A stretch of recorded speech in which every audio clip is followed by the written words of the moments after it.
Welcome, hockey fans, to the first ever episode of the Fans of the Orange and Blue podcast. I am your host, Dave, fan since 72, along with my brother Steve, fan since 80. And no, we're not the Kachuk brothers, and no, we're not the Kelsey brothers, but we are the Fernandez brothers, and we live on Long Island and have been lifelong Islander fans.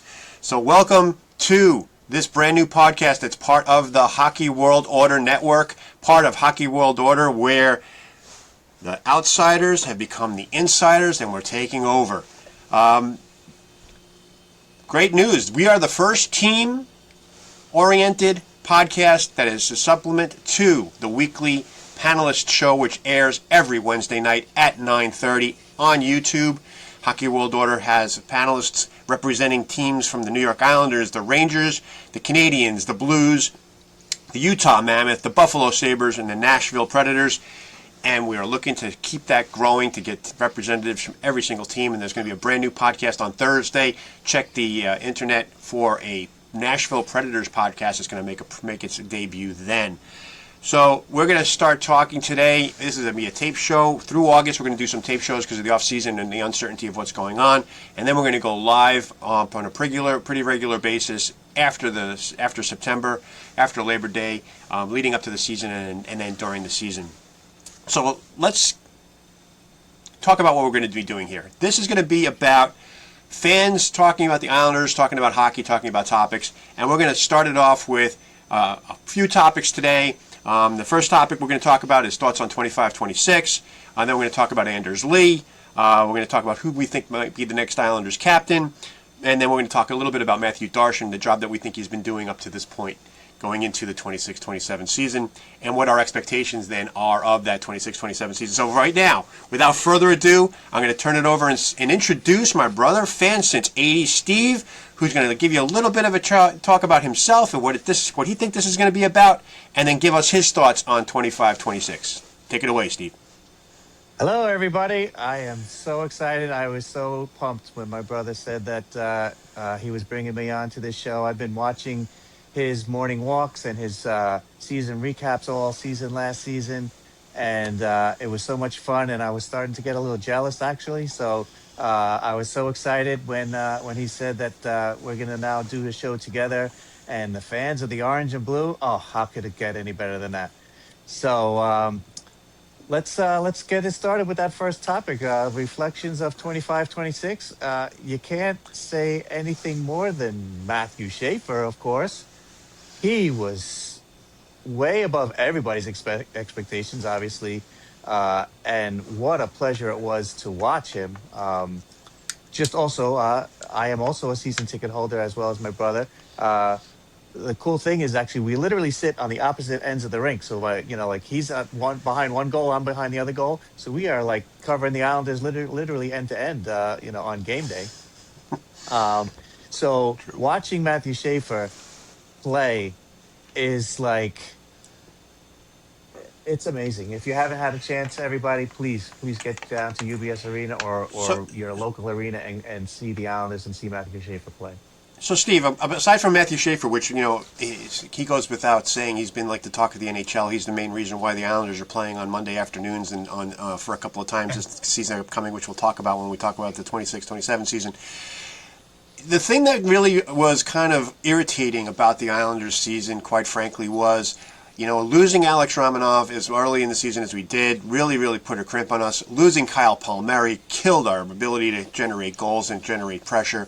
I think over the course of the year, when you look back at it, if we had even a modicum of a power play, we probably would have been in the playoffs. You cannot be finishing 32nd and 30th in the power play, consistently in the bottom of the power play rankings, and you cannot be playing the style of hockey that Patrick Roy was playing throughout the year, where the defensive high chance is in front of Ilya Sorokin were just so far beyond everybody else in the league. Ilya Sorokin stood on his head. The man should have won the Vezina Trophy just because of that. The number of shutouts that he had, he was the MVP of the team. You can take anybody else out of this equation. Without Ilya Sorokin, the Islanders would have never even been close to sniffing the playoffs last year. So, what are your quick thoughts on that? I mean, what do did you see anything other than that? A couple of pylons in the back named Mayfield, maybe, I don't know.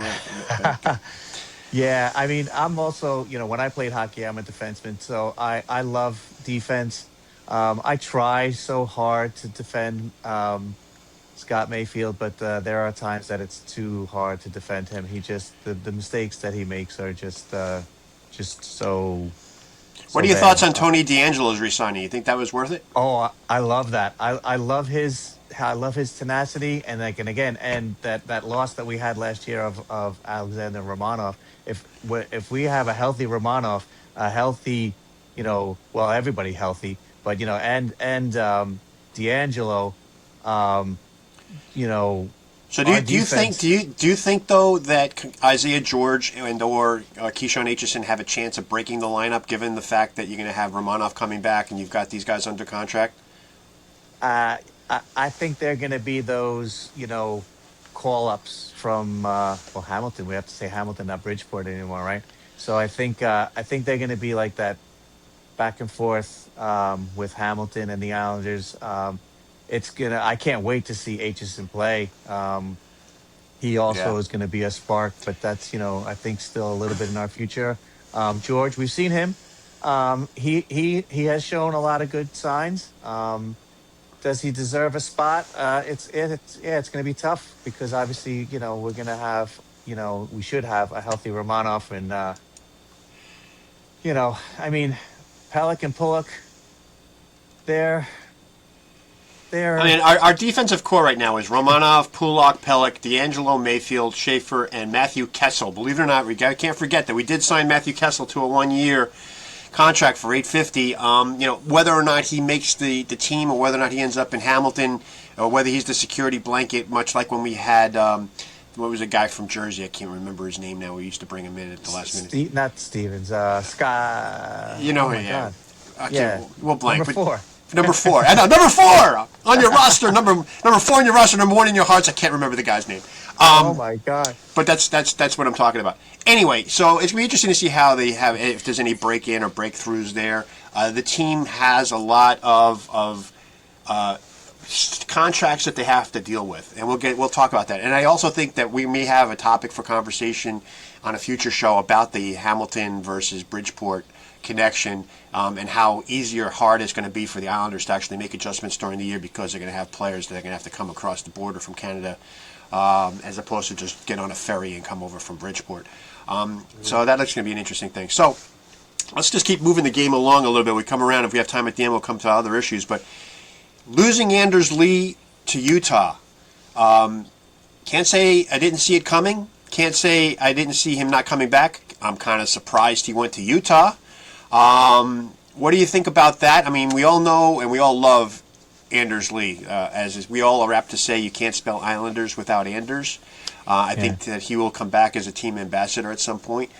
He was a great person for this community. He stepped into a breach where the team had just lost their captain in a manner which was kind of one in which created vitriol and pajama parties all over the country.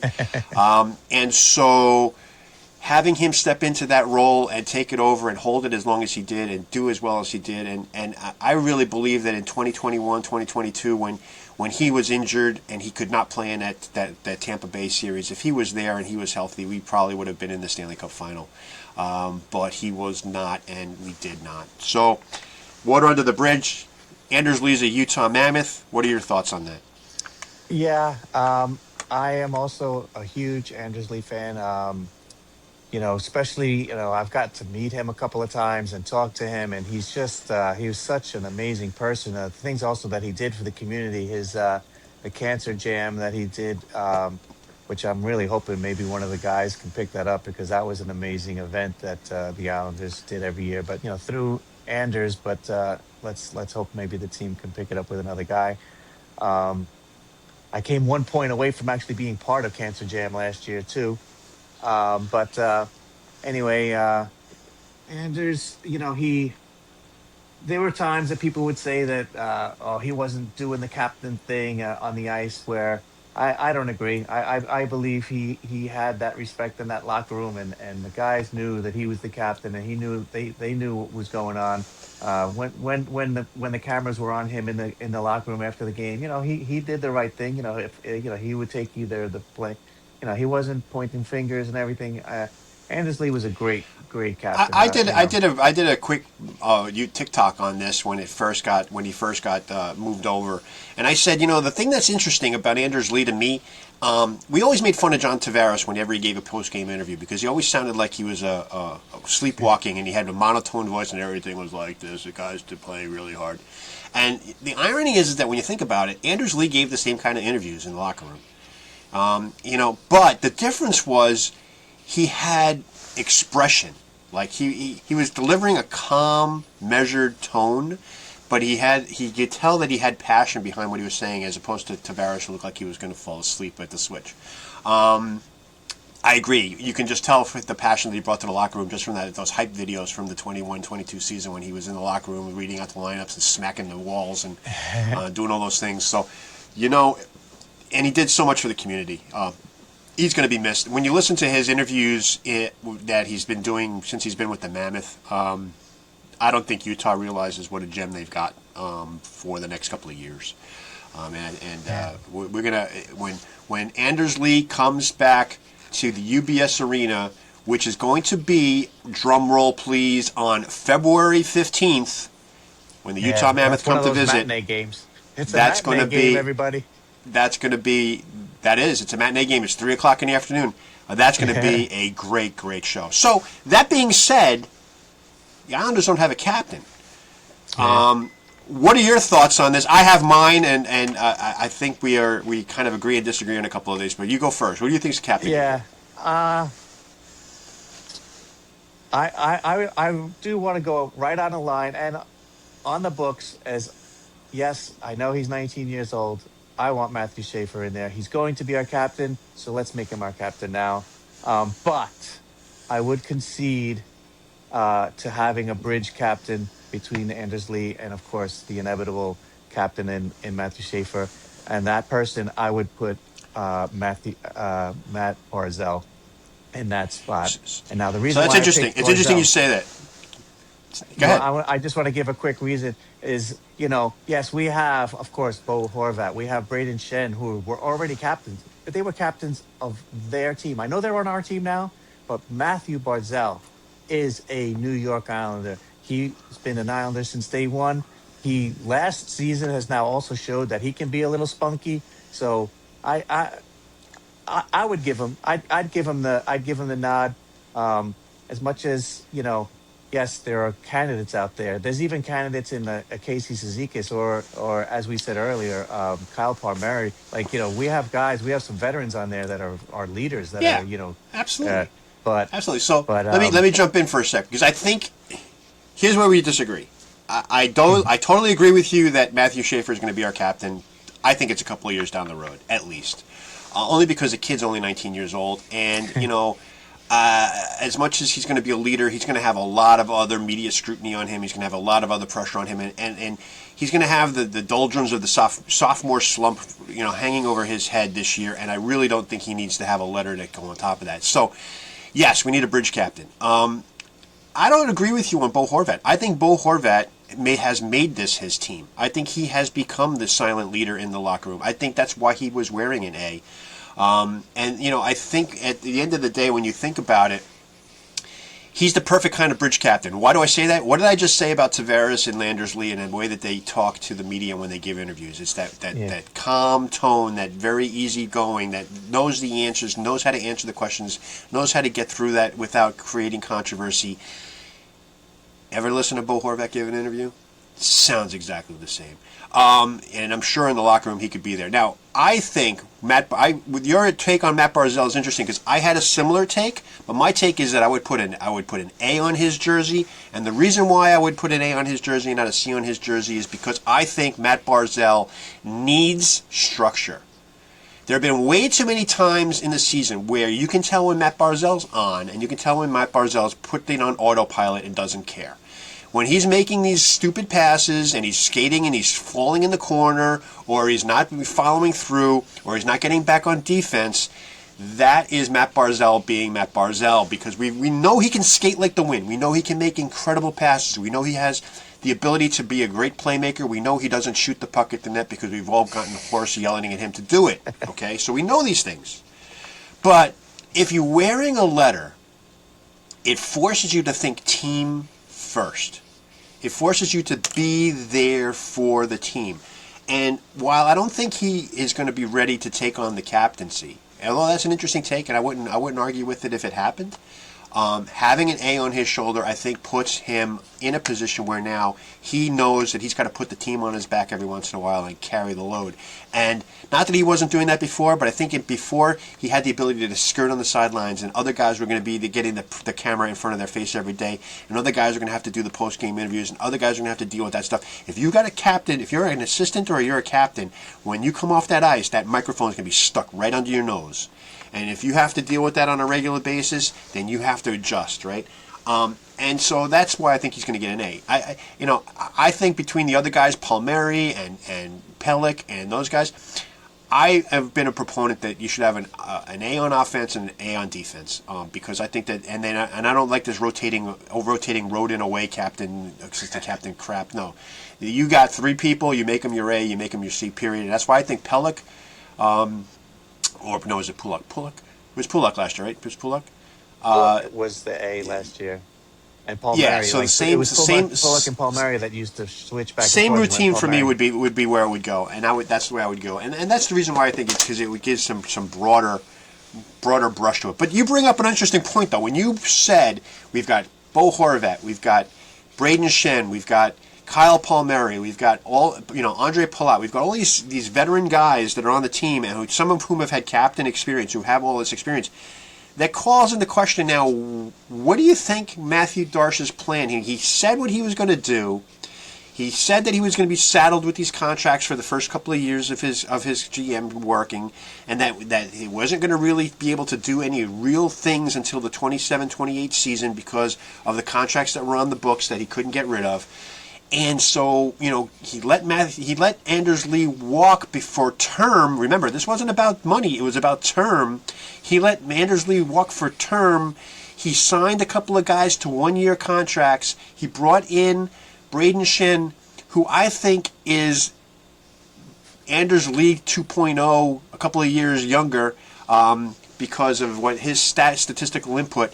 What do you think of how he's molding the franchise? Looking at this year, and we'll get into talking what we think what's going to happen this year. But how do you think his game plan is playing out? You think it's going to could it be very successful, or are we looking at 26? Are we looking at a 26-27 season that's going to just be one of those ones where we can continually kick ourselves in the rear end because the team just underachieves? But how do you think his plan is playing out?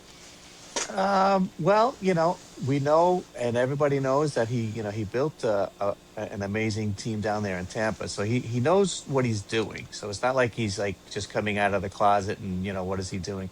So he definitely has a method to his madness. He's a little more open with all of us too. He's not so quiet like Lamoriello was, and we never knew what was going on. So you can almost see that the pieces that he's putting together do make sense. To touch back on Braden Shen, when I really got to know him and find out more about him, the teaching that he's doing, remember, like we said before, Matt Schaefer is going to go into that sophomore year. He could just go spiral into that slump, or this is where Braden Shen is going to really show what kind of a veteran teacher he is, and that could be a big plus. I think he did. He took Cal Ritchie. He took Cal Ritchie under his wing and really became a mentor to Cal Ritchie when he first came over here. Right, and I think that should continue. Remember what Chara did for Dobson. So if the veterans that we have on the team are still very good veterans. Yes, they have some age, but we do have some youth. We're not the old Islanders that we were a couple of years ago. We do have youth. We have speed, and some of that old guys like again with Mike Kyle Palmieri, man. Where does he get his energy from? So, but I'm looking forward to like I know it's a topic that's coming up, but I'm looking forward to the 26-27 season. Like I when we Well, talk about it, before we I'll do that, give. though, you mentioned a couple of guys. Last year we had the problem where we had a couple of guys who looked like they were just wearing cement shoes and they weren't playing well, right? Andre Palat came over and he started playing really well, and then he fell off the face of the earth. What happened to Anthony Duclair? Did he come back too soon the year before, and has it really screwed up his head? Now you got Anthony Duclair still under contract for the year. Then you've got the albatross in the room that everybody wonders what the heck Lou Lamoriello was thinking when he signed Pierre Engvall to the long contract that he did. But then you find out that, oh, by the way, he had knee surgery and hip surgery last year, so he was skating like on one half of one leg. So, is he going to come back Yeah. healthy? Can he possibly be the player, even 1/10 of the player that he was? And then remember, the Islanders picked up Matias Maccelli from the Toronto Maple Leafs.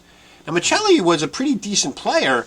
He wasn't the top six player, but we're not looking. The Islanders have not had the sniper goal scoring player.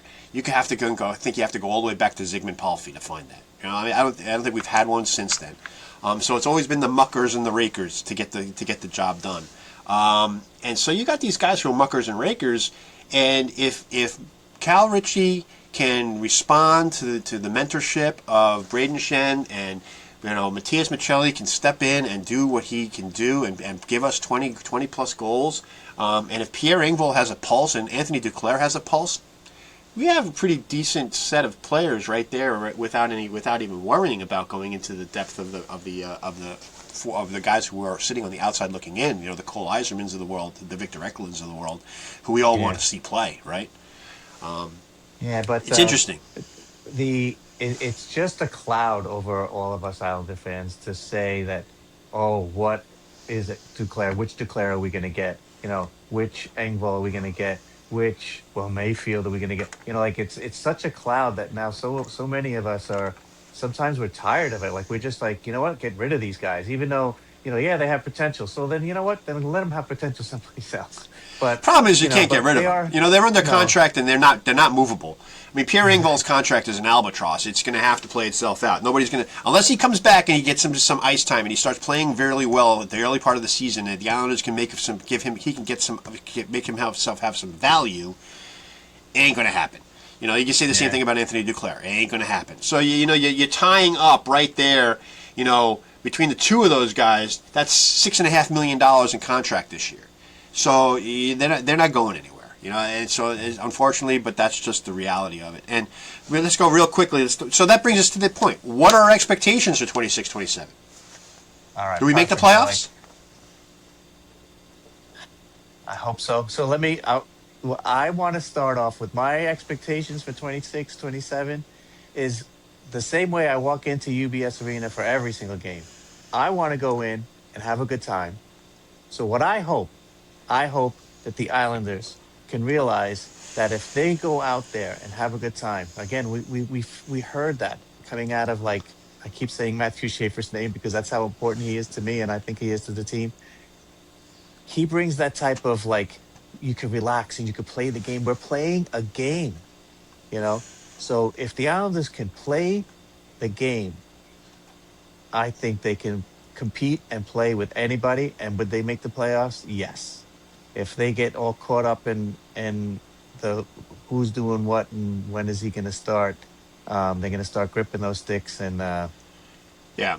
I I don't know. mean, look, it's an 84 game season schedule this year. It's the first time since the 93-94 season, which gives all Islander fans heartburn. Last time we had a 93-94 season. But it's the first time since that season that we're playing 84 games. They get to play their divisional opponents 4 times each, which is a third of their schedule, which is a good thing. And they do a home and an away with the West Coast, and then they play the non-divisional opponents the same number of times as previous seasons. They'll play each Atlantic Division team 3 times, each Western Conference team twice, once home and once away, making up the 56 games. So the 50, that remain for the schedule. The interesting part is they have 13 back-to-backs this year, and when you look at the back-to-back schedule, December they have one. They're loaded in December with back-to-backs, which sucks. 3rd and 4th, 10th and 11th, 15th and 16th, 26th and 27th. So they're going to be playing a lot of hockey in December. That could be good, could be bad.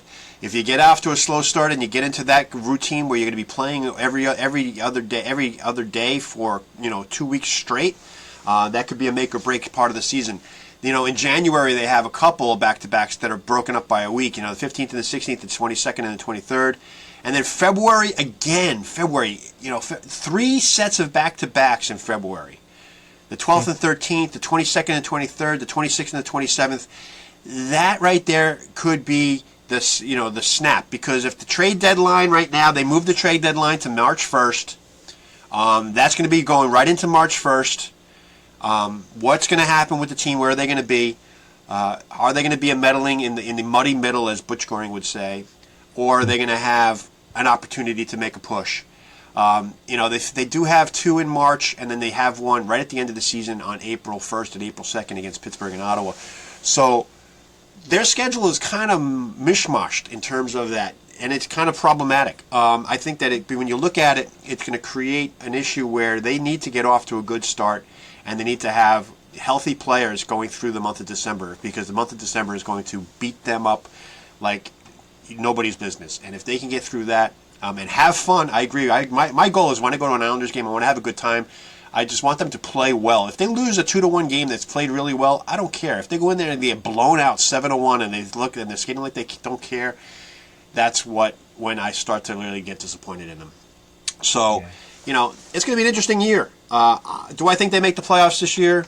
I'm going to say no, they don't. And because there's just way too many variables, and I'm always the pessimist, and I've been an Islander fan since '72, so I can be the pessimist. Anyway, so that's pretty much guys. This is what this show is going to be about. We're going to be talking like this. We're going to have these issues. We're going to come up with these topics, and we're going to do our thing, and then we're going to tape these shows, and put them up on Tuesdays through August.